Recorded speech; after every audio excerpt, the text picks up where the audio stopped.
Rádio Rio de Janeiro apresenta Memórias de um Suicida.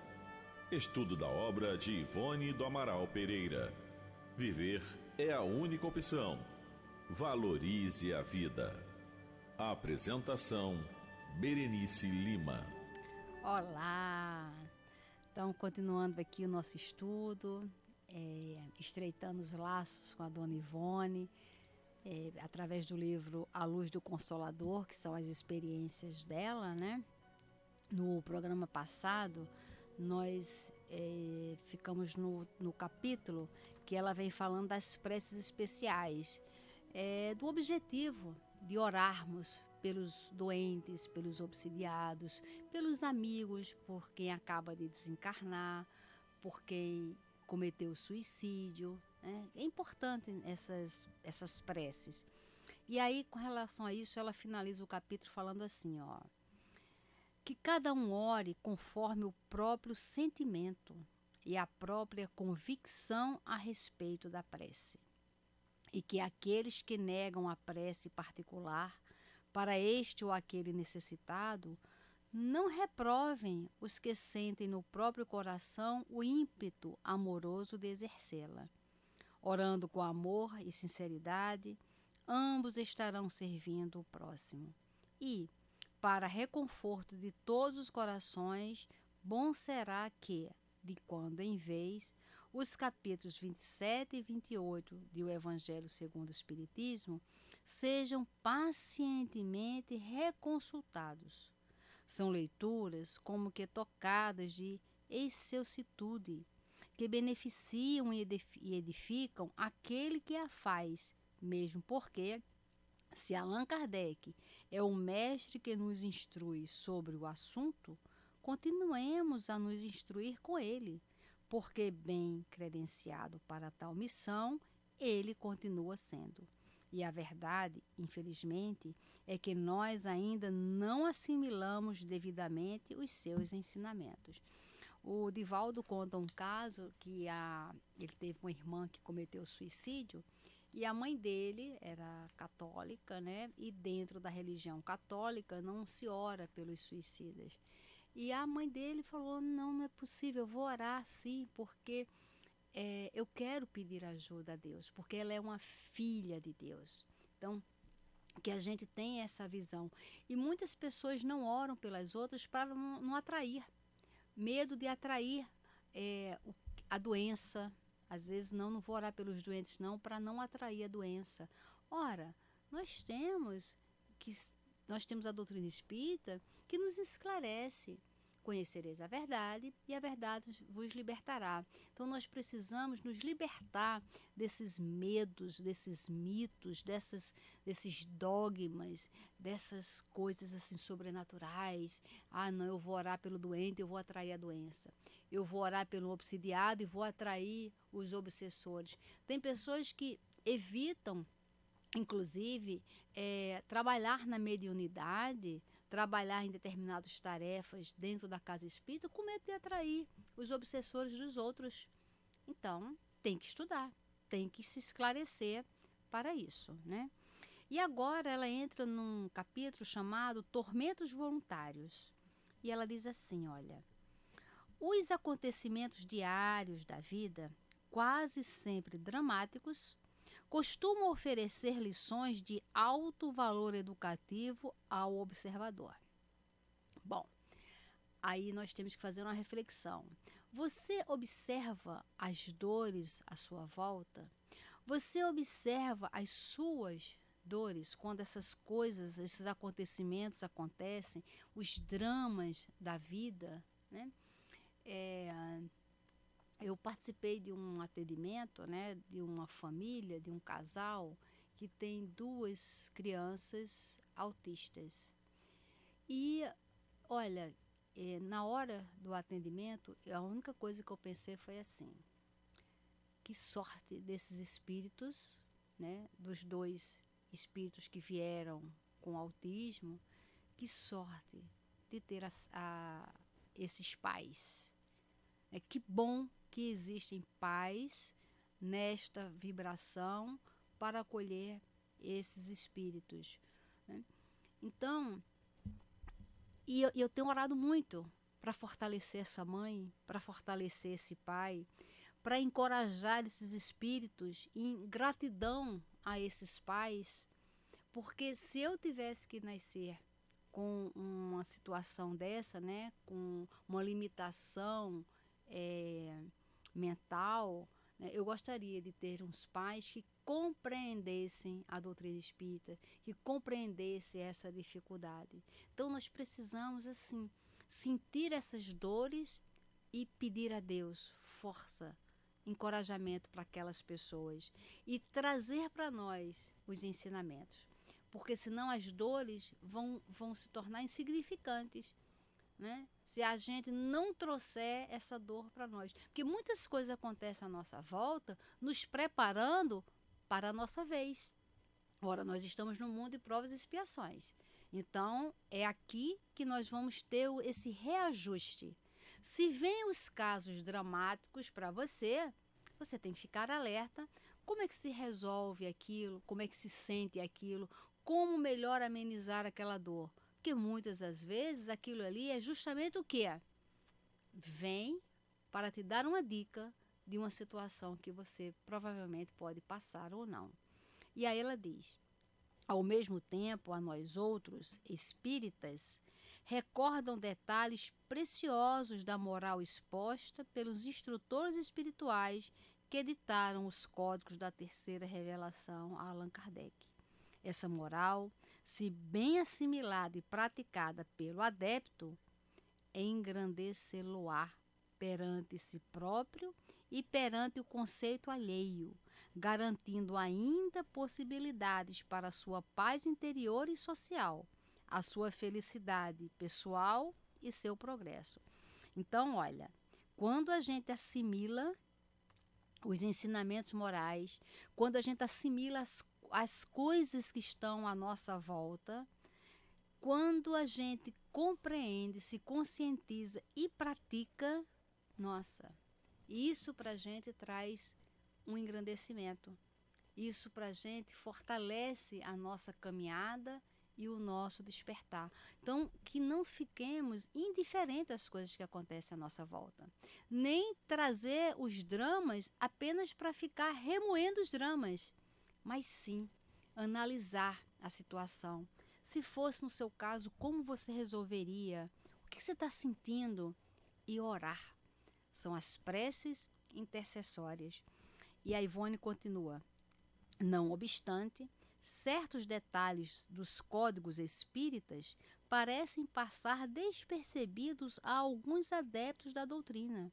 E bom será que, de vez em quando, procuremos recordá-los, a fim de que a propaganda que fizermos das virtudes do Espiritismo não sofra deficiências explicativas, pois tais detalhes são, comumente, preciosos para a boa compreensão das lições expostas.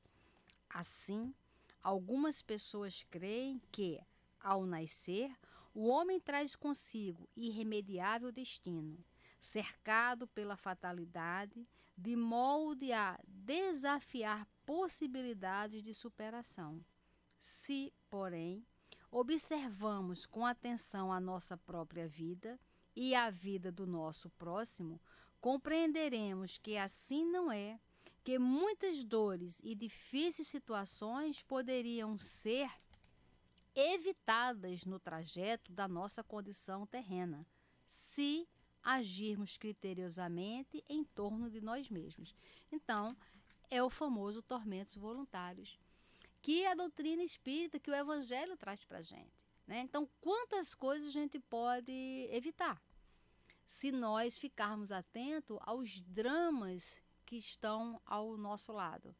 Quantas informações em livros sérias vêm nos informando sobre relacionamentos, relacionamento de todo nível, né? O relacionamento de casal, relacionamento familiar, relacionamento profissional. Quantos dramas nós temos assim de experiência à nossa volta que traz um aprendizado muito grande para a gente e um norte para a gente se manter. E ela diz: os livros doutrinários espíritas, quer os clássicos, quer as contribuições mediúnicas, apreciam de forma edificante essa atraente questão, destacando os infortúnios atraídos pelas ações do presente para a nossa vida, daqueles provenientes de existências anteriores, como herança de um passado criminoso, a constituir o chamado karma inevitável. Allan Kardec e seus colaboradores, assim como os instrutores espirituais que nos honram com suas lições, são unânimes em nos advertir de que são mais numerosos os sofrimentos que procuramos por nossa livre e espontânea vontade na própria existência atual do que aqueles que realmente constituem expiações de vidas anteriores. Pronto. Entendemos que a grande maioria dos nossos sofrimentos são causados por nós, não estavam no nosso planejamento reencarnatório, são tormentos voluntários. Sabe por quê? Não raciocinamos sobre as consequências e sobre o futuro, somos apressados nas decisões, tomamos decisões sem fazer uma avaliação dos danos. Muitas vezes, quando alguém nos alerta, geralmente os pais alertam e a gente fala o quê? Não dá ouvidos, né? Quantos relacionamentos altamente complicados que os pais, os amigos alertaram, olha, isso não tem como dar certo. E aí bate os ombros, vai pelo instinto, pela atração magnética, física, sexual, né? Vai ali pelas questões materiais, e aí daqui a pouco está com o filho se envolvendo e é uma confusão danada. E aí às vezes fala assim, não, se está acontecendo é porque estava escrito. Não é isso. Porque isso seria uma fatalidade, seríamos marionetes, né? Então, a nossa vida, ela tem alguns detalhes de planejamento, mas nós temos o livre-arbítrio. E aí é que está o grande pulo do gato. É a gente entender esse livre-arbítrio. É a gente, antes de decidir, a gente olhar e ver quais são as experiências que estão sendo trazidas até nós. Ouvir as pessoas. Nós, de uma maneira geral, até por conta do nosso orgulho, da nossa vaidade, da nossa cultura, nós não gostamos de pedir conselho, né? Da humanidade isso. E principalmente quando o conselho é contrário àquilo que a gente quer ouvir. Aí é que fica complicado. Às vezes até no conselho espiritual que a gente pede e o espírito fala uma coisa que não é o que a gente quer decidir, pronto. Aí a gente faz de conta que aquilo ali não existiu, aquela orientação.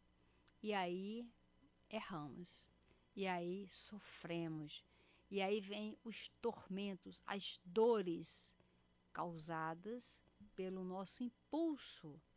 Então que a doutrina espírita ela tem que dar esse impacto na nossa vida, de fazer a reflexão da consequência. Olha, essa minha decisão agora, qual vai ser a consequência? Eu gosto muito de fazer listinha, né? Você fazer uma lista, olha, eu vou decidir isto, a consequência pode ser esta, esta e esta. O que eu estou preparada para isso aqui? O que eu posso aliviar isso aqui? Cada decisão nossa é uma semente plantada que vai dar fruto e a gente vai ter que colher e comer. Então, se a gente planta pimenta malaguenta, é isso que você vai ter na sua refeição. Então, a doutrina espírita ela nos dá esse suporte de visão de futuro, visão de progresso, visão de consequências. E aí a Ivone continua. Vale então recordar, nestas linhas, o critério exposto por Allan Kardec no parágrafo 4º do capítulo 5º de O Evangelho segundo o Espiritismo, livro ao qual devemos a reeducação que se opera em nossos caracteres. O que está lá no Evangelho? remontando-se à origem dos males terrestres, reconhecer-se-á que muitos são consequência natural do caráter e do proceder dos que os suportam. Quantos homens caem por sua própria culpa? Quantos são vítimas de sua imprevidência, de seu orgulho e de sua ambição? Quantos se arruinam por falta de ordem, de perseverança, pelo mau proceder ou por não terem sabido limitar seus desejos? Quantas uniões desgraçadas, porque resultaram de um cálculo de interesse ou de vaidade e nas quais o coração não tomou parte alguma. Então veja, um grande sofrimento nosso, da humanidade, é o sofrimento dos afetos, de relacionamento. Seja relacionamento de casal, profissional, seja ele qual for. Mas ele diz assim, olha, quantas uniões desgraçadas. União pode ser isso, de casal, profissional, ser sócio, de amizade, de parceria, né? Quantas uniões desgraçadas porque resultaram de um cálculo de quê? De interesse ou de vaidade, e nas quais o coração não tomou parte alguma. O que é o coração aqui? É o sentimento de avaliação. Isso aqui vai me levar para onde? O que eu estou interessado em quê nessa situação? Eu quero tirar proveito de quê dessa situação? Então, essa análise, que não é das mais fáceis, essa análise vai nos colocar no caminho correto. E ela diz ainda mais, que está lá no Evangelho. Quantas dissensões e funestas disputas se teriam evitado com um pouco de moderação e menos suscetibilidades? Ou seja, quantos processos de vingança que às vezes acaba até em morte, né? Porque ninguém quer ceder, o negócio vai crescendo, a confusão vai crescendo. Quantas brigas se tem dentro do lar porque simplesmente alguém poderia se calar. E esse alguém tem que ser você, porque é você que está estudando, é você que tem o conhecimento, é você que sabe das influências espirituais, é você que sabe da imortalidade da alma, é você que sabe dessas questões que agora estamos estudando no Evangelho. Então, quem é que tem que dar o primeiro passo? Você. Não porque você é fraco, mas porque você é forte. Você sabe do conhecimento. Então, você fala, olha, o fulano está doente. Eu sei, então eu vou me calar. Então, toda vez quando a gente age dessa forma, aí nós esmagamos o nosso orgulho e nossa vaidade e ficamos de boa. Quando a gente coloca o escudo da vaidade e do orgulho na frente, não tenha dúvida, nós perdemos todas. E vamos ter um trabalho muito grande mais lá na frente. E aí ela continua o que está no Evangelho. Quantas doenças e enfermidades decorrem da intemperança e dos excessos de todo gênero? Olha, hoje em dia, né, com a divulgação da internet, das mídias, todos nós sabemos tudo sobre saúde. Todos nós já sabemos que a agressividade, né, um estudo gigantesco do Alzheimer para pessoas que têm uma mente irritadiça, porque a irritação, a agressividade, ela queima, ela destrói os neurônios. Já se tem estudo científico, né, de pessoas agressivas. Lembra do livro Nosso Lar? Quando o André Luiz ele é considerado um suicídio indireto, e ele fala, olha, não, eu não fui suicídio, eu tive um problema gástrico. E aí fala assim, seu problema gástrico foi porque você, como médico, sabia sobre alimentação e ignorou. Você, como médico, era uma pessoa altamente agressiva e sabia que aquela agressividade faz mal para o corpo. Então, e hoje, gente, essa questão da saúde está muito, muito divulgada, né? Então, quantas doenças nós trazemos para as nossas células por conta dos nossos pensamentos? O Emmanuel fala que existe mais doenças causadas pelos pensamentos do que por vírus e bactéria. Olha, a Covid passou aí. Por que alguns desencarnaram, outros não?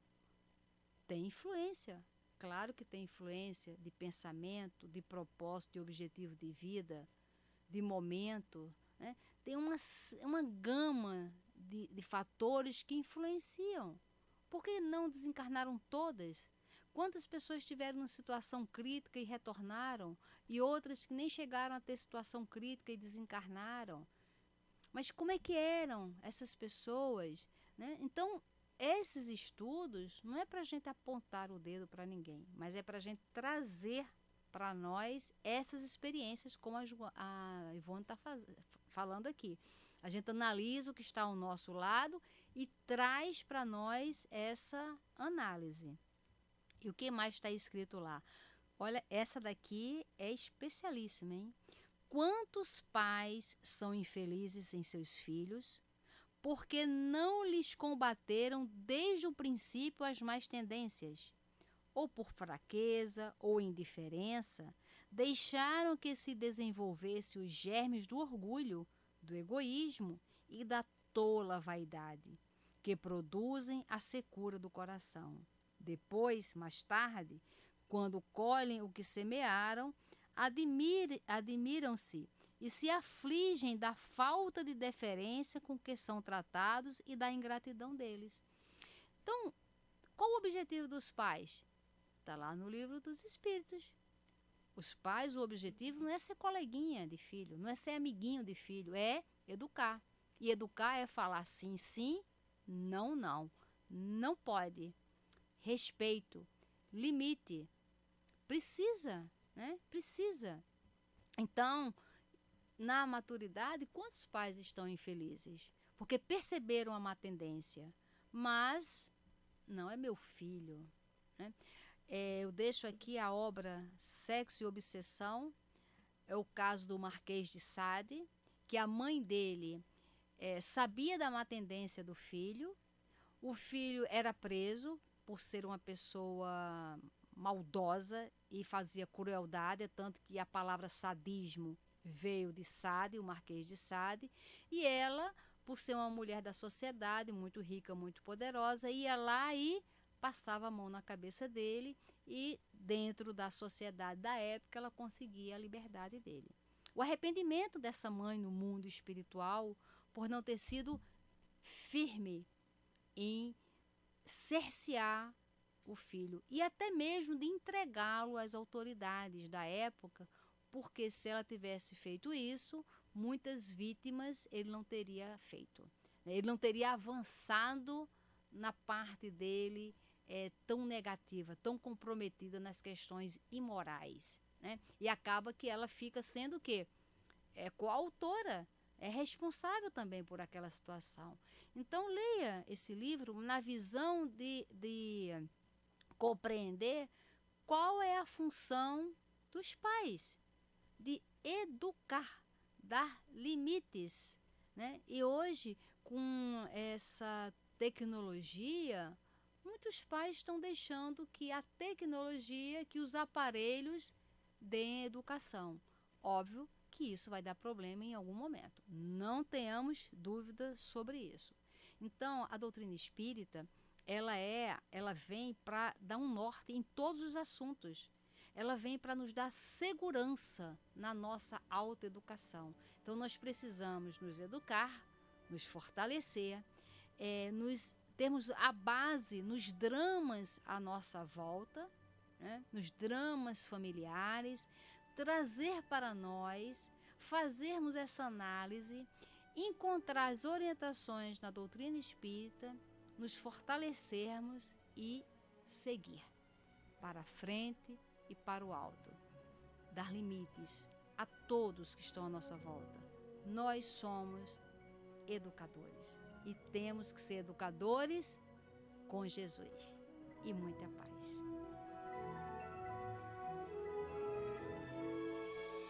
A Rádio Rio de Janeiro apresentou Memórias de um Suicida, Estudo da obra de Ivone do Amaral Pereira. Viver é a única opção. Valorize a vida.